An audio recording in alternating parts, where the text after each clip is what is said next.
Transferências dos pacientes. Então, temos dois tipos de transferências: transferência interna e transferência externa. Quando a gente fala, pessoal, de transferência interna, significa que o paciente ele vai ser transferido de um setor para outro setor dentro do mesmo hospital que ele está. Por exemplo, o paciente estava internado na clínica médica. Aí ele foi transferido para a UTI do mesmo hospital. Então, é uma transferência interna, porque ele está no mesmo hospital, porém só mudou de setor. Já quando a gente fala em transferência externa, significa dizer que o paciente ele foi transferido de um hospital para outro hospital. Por exemplo, o paciente estava no hospital Getúlio Vargas. Aí ele foi transferido para o Hospital Otávio de Freitas, por exemplo. Então, isso é um tipo de transferência externa, porque ele saiu de um hospital e foi para outro hospital. Quais são os procedimentos de enfermagem que a gente deve saber e anotar nos casos de transferência interna? O motivo da transferência, porque, claro, se o paciente estava numa clínica médica e foi transferido para uma UTI, significa que o caso da patologia dele, da condição de saúde dele, se agravou. Então, qual foi o motivo desse agravamento? Qual foi o motivo dessa transferência? A mesma coisa de uma transferência externa. Se ele foi transferido de um hospital para outro, por qual motivo será? Será que no hospital que ele estava tinha recursos e suporte suficiente para aquela doença, aquela patologia? Será? Pode ser um dos motivos também. Ele tenha conseguido alguma vaga num hospital que oferecesse um suporte melhor para ele. Tem que anotar também a data e o horário da transferência. O setor de destino e a forma de transporte. Então, ele estava na clínica médica, foi transferido para a UTI. Então, o setor de destino é a UTI. E a forma de transporte, se foi através de maca, de cadeira de roda, tudo isso. Os procedimentos e os cuidados realizados, né? Se houve a punção de acesso venoso, se houve instalação de oxigênio antes da transferência, se houve a mensuração dos sinais vitais, tudo isso tem que ser anotado. Condições na saída, né? Como já falei, maca, cadeira de roda. Será que foi de cadeira de roda, maca?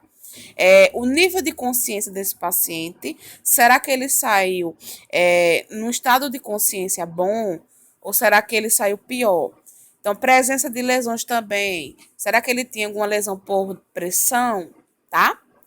As queixas também, se o paciente apresentou alguma queixa, alguma dor intensa, se ele apresentou, por exemplo, náuseas, algum motivo, alguma queixa que esteja relacionada ao seu estado de saúde. No final, devemos colocar o nome completo e o COREN, tá, gente? Na questão dessa folha dos procedimentos de transferência. Na externa, é parecido também a questão das anotações, dos procedimentos a serem feitos, uma coisa ou outra que difere. Por exemplo, o motivo da transferência também tem que ter, como eu falei, será que o outro hospital oferecia um suporte melhor para ele?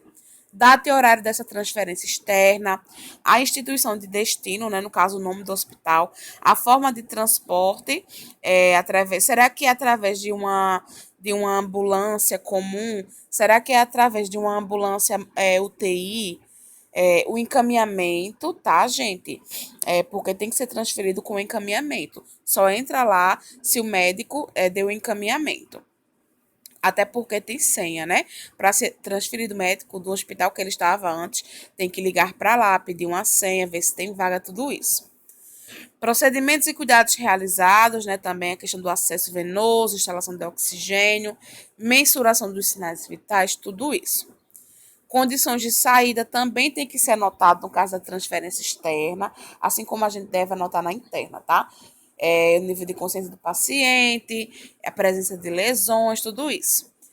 Se o paciente foi transferido com a presença de acompanhante, a gente vai ver que, infelizmente, principalmente idosos, muitos eles não têm acompanhante. o familiar abandona, ele não tem algum parente, algum amigo, algum vizinho que consiga estar com ele. Aí a gente tem que anotar se tem acompanhante ou não, até para acionar assistência social e tentar resolver, né, o caso desse paciente, geralmente idoso, que não tem acompanhante. Então tem que acionar assistência social. As queixas também têm que serem anotadas e no final a gente carimba e assina. O óbito, gente. O óbito é quando o paciente ele chega a morrer, né? A partir do momento que ele deu entrada num hospital. Então, que a gente chama de óbito institucional. Então, o paciente entrou com vida no hospital, né? Ele pode ter morrido minutos depois. Então, já é considerado um óbito institucional. Então, o óbito é a perda, né? É a cessação de vida do paciente. O que se deve anotar, gente, nesses procedimentos de óbito? A data e o horário do óbito, tá?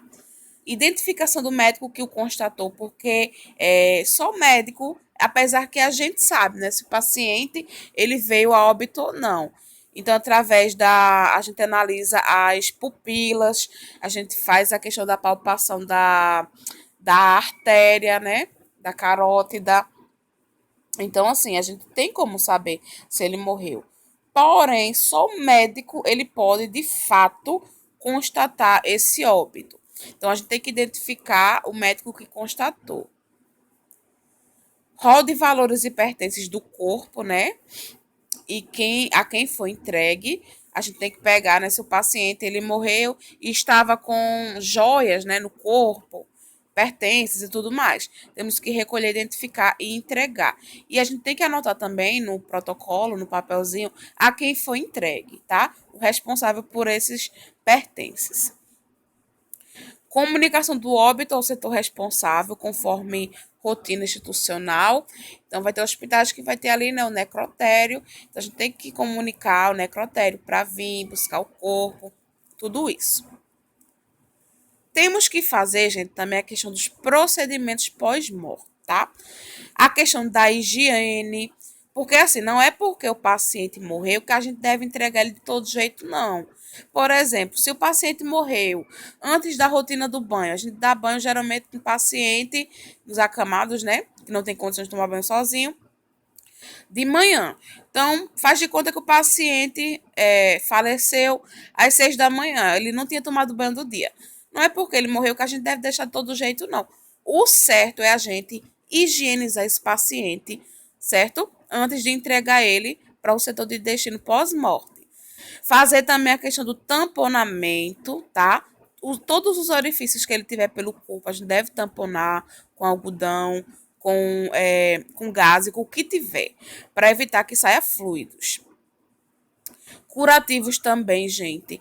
É importante também. Se a gente higienizou, deu banho. Se ele tinha lesões por pressão, por exemplo, algum curativo, não custa nada trocar, né? Entregar aquele ser de uma forma digna à família.